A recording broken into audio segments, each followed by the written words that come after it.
Hello guys, welcome back to my channel 1 crore portfolio. Dubai air show 2025 में एक बहुत ही दुखद घटना सामने आई है।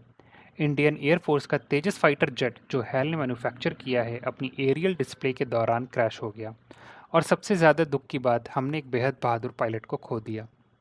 इंडियन एयरफोर्स ने कंफर्म किया है कि पायलट ने फेटल इंजरीज सफ़र की। हम उनकी वीरता, उनकी ड्यूटी और उनके बलिदान को दिल से सैल्यूट करते हैं। चलिए अब बात करते हैं इंसिडेंट की डिटेल्स पर। दुबई एयर शो के आफ्टरनून स्लॉट में तेजस अपने मैनूवर सीक्वेंस परफॉर्म कर रहा था। वीडियो में क्लियरली दिख रहा है कि एयरक्राफ्ट हाई स्पीड टर्न के बाद नीचे की तरफ डिसेंड करता है और ग्राउंड से हिट होते ही इंस्टेंट फ्लेम्स इरप्ट हो जाती हैं। एक बड़ा plume of black smoke Al Maktoum airport के ऊपर दिखता है। सायरन चालू हो गए, इमरजेंसी क्रू साइट पर दौड़ पड़े और पूरा एयर शो एकदम शॉक और साइलेंस में चला गया।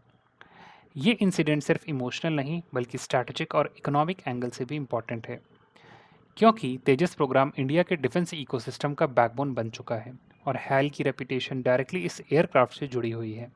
अब सवाल ये उठता है कि हैल के स्टॉक का क्या होगा। आज के ट्रेडिंग सेशन में हैल का शेयर पहले से ही प्रेशर में था। स्टॉक अराउंड 3% गिरकर ऑलमोस्ट 4,593 रुपये पर क्लोज हुआ। एनालिस्ट का कहना है कि इंसिडेंट मार्केट आवर्स के बाद रिपोर्ट हुआ, इसलिए मंडे को मार्केट खुलने पर हैवी वॉलेटिलिटी देखने को मिल सकती है। हिस्टोरिक पैटर्न क्लियर है।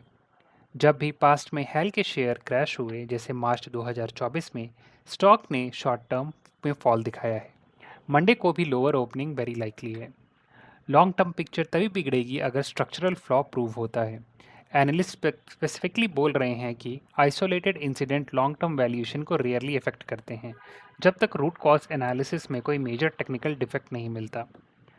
हेल का ऑर्डर बुक अभी भी रिकॉर्ड हाई पर है।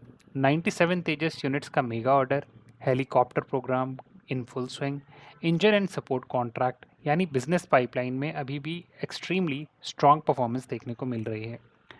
वैल्यूएशन करंटली हाई है। मार्केट पहले से ही फ्लॉलेस एग्जीक्यूशन एज्यूम कर रहा था, इसलिए सेंटिमेंट शॉक से शॉर्ट टर्म करेक्शन जस्टिफाइड है।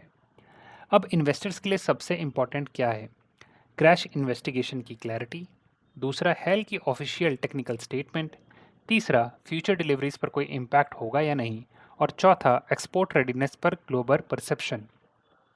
अगर इन्वेस्टिगेशन में कोई डिफेक्ट नहीं मिलता और हेल ट्रांसपेरेंटली कम्युनिकेट करता है तो ये करेक्शन एक बाइंग अपॉर्चुनिटी बन सकती है। ये एक्सपर्ट्स का कॉन्सेंसस है। दोस्तों, डिफेंस सेक्टर में एयरक्राफ्ट इंसिडेंट रेयर नहीं होते, लेकिन हर ऐसा इंसिडेंट एक रिमाइंडर होता है हमारे पायलट हर सेकंड अपनी जान रिस्क में रखते हैं। अंत में हम अपने शहीद पायलट को एक बार फिर से श्रद्धांजलि देते हैं। उनके परिवार के साथ पूरा देश खड़ा है। जय हिंद।